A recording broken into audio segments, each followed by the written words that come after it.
L'Organisation mondiale de la santé a exhorté mardi les éleveurs à ne plus du tout utiliser des antibiotiques si les animaux sont sains, afin de prévenir la propagation de la résistance des microbes à ces médicaments.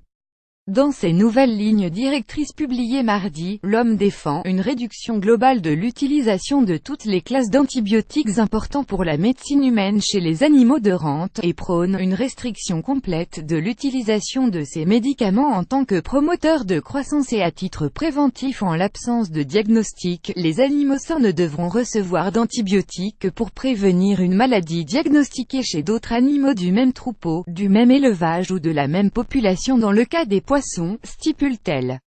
L'OMS espère ainsi préserver l'efficacité des antibiotiques importants pour la médecine humaine en réduisant leurs usages inutiles chez l'animal, fléau mondial d'après l'agence onusienne. L'utilisation excessive ou inadaptée d'antibiotiques chez l'homme et l'animal contribue à l'amplification de la menace émanant de la résistance aux antibiotiques.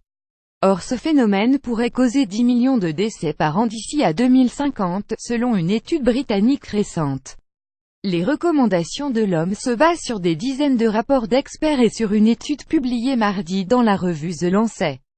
Cette étude a montré que la restriction de l'utilisation d'antibiotiques chez des animaux de rente destinés à l'alimentation humaine parvenait à une réduction de la présence de bactéries résistantes chez ces animaux allant jusqu'à 39%. La résistance aux antibiotiques, également appelée antibiorésistance, survient lorsqu'une bactérie évolue et devient résistante aux antibiotiques utilisés pour traiter les infections.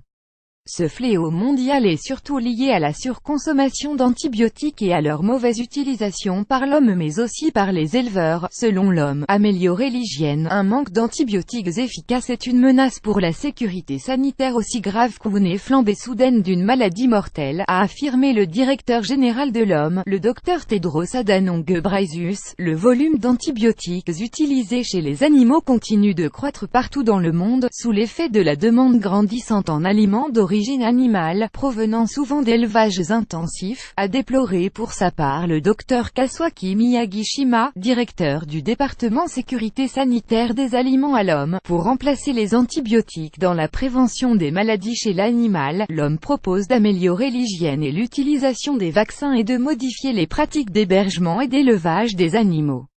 Par ailleurs, l'OMS demande que les antibiotiques administrés aux animaux malades soient sélectionnés parmi ceux recensés par l'OMS comme les « moins importants » pour la santé humaine. Depuis 2005, l'agence publie en effet une liste d'antibiotiques d'importance critique pour la médecine humaine, afin d'encourager une utilisation prudente de ces médicaments pour préserver leur efficacité. NXPAT